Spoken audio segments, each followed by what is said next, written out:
ध्वनि और प्रकाश दोनों एक ही कॉम्प्लेक्स में हाल ही में रहने आए हैं। इस बिल्डिंग को बने ज़्यादा समय नहीं हुआ। ध्वनि जहाँ सुंदर दिखती है, वहीं प्रकाश भी स्मार्ट और हैंडसम है। निगाहों निगाहों से उतरे दोनों एक दूसरे के दिल में। लिफ्ट में जब पहली बार दोनों अकेले मिले तो जान पहचान के हिसाब से प्रकाश ने ध्वनि से हेलो किया और खुद का नाम बताते हुए ध्वनि से नाम पूछ लिया।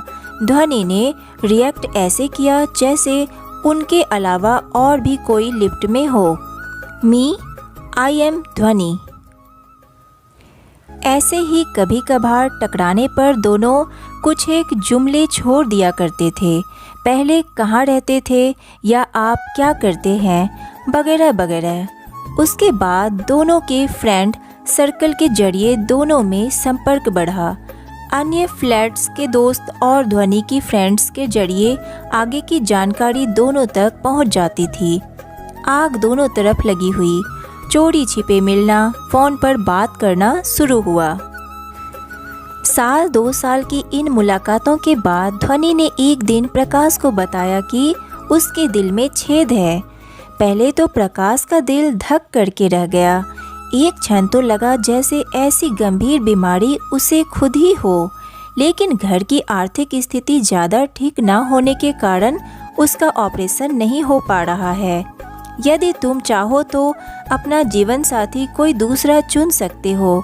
मैं तुम्हें यह बात पहले भी बताना चाहती थी, लेकिन पता नहीं समय कब निकलता गया और आज हमें मिले 2 साल होने को आए, लेकिन अभी भी कुछ देर नहीं हुई है। सोच विचार करने के बाद प्रकाश ध्वनि की मेडिकल रिपोर्ट लेकर चेन्नई के हॉस्पिटल गया और इलाज के खर्च के बारे में पता लगाया, जिसमें लगभग 2.5 से 3 लाख रुपए खर्च आना था। प्रकाश ने अपनी सैलरी से सारे खर्च बंद करके पैसा जोड़ना शुरू किया। यहाँ तक कि घंटों ध्वनि से फ़ोन पर बात करना बंद कर दिया, क्योंकि उसे फ़ोन लगाने के लिए एसटीडी का ही उपयोग करना पड़ता था और उसका बिल महीने भर का लगभग 2-2.5 हज़ार आता था। कभी कभार ही थोड़े समय के लिए फ़ोन लगाता। अब उसके जीवन में रुपयों की अहमियत काफ़ी बढ़ गई थी। लगभग 2 साल में उसने 1.5 लाख रुपया जोड़ लिया। प्रकाश और ध्वनि के दोस्तों ने भी उसकी आर्थिक मदद की।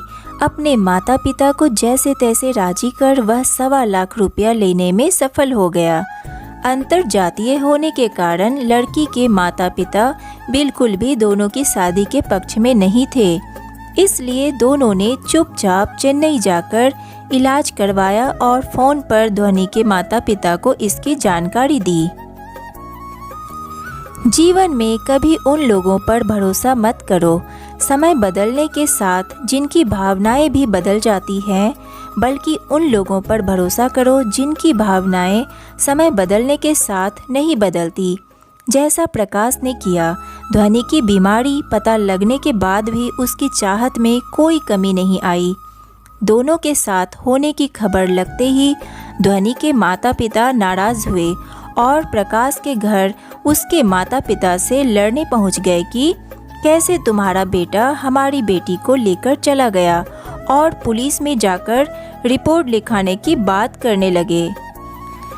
लेकिन कुछ घंटों के बाद प्रकाश के माता पिता ध्वनि के घर गए और उनसे विनम्रतापूर्वक बोले, आप ही नहीं, दोनों की शादी के हम भी खिलाफ थे, परंतु जब प्रकाश ने हमें सारी बात बताई कि दोनों एक दूसरे को प्यार करते हैं और इलाज के बाद शादी भी करने को तैयार हैं, तो आखिर मुझे भी हार माननी पड़ी और शादी के लिए राजी होना पड़ा।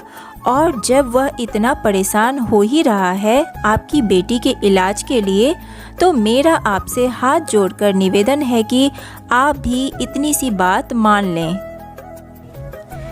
प्रकाश ने कभी पैसे का इतना महत्व नहीं समझा जितना पिछले 2 सालों में उसे समझ में आया है।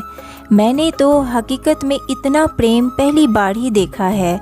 सोचने का समय मांगकर उस समय भी ध्वनि के माता पिता बात को टाल गए और 2 दिन बाद जब प्रकाश और ध्वनि चेन्नई से लौटे तो प्रकाश से मिलने के बाद उन्होंने भी शादी के लिए हाँ कर दी। दोनों ने बड़ी धूमधाम से शादी रचाकर अन्य प्रेमी युगलों के लिए मिसाल पेश की। आज भी दोनों अपनी गृहस्थी भली भांति चला रहे हैं। जीवन में कभी उन लोगों पर भरोसा मत करो, समय बदलने के साथ जिनकी भावनाएं भी बदल जाती हैं, बल्कि उन लोगों पर भरोसा करो जिनकी भावनाएं समय बदलने के साथ नहीं बदलती। जैसा प्रकाश ने किया, ध्वनि की बीमारी पता लगने के बाद भी उसकी चाहत में कोई कमी नहीं आई।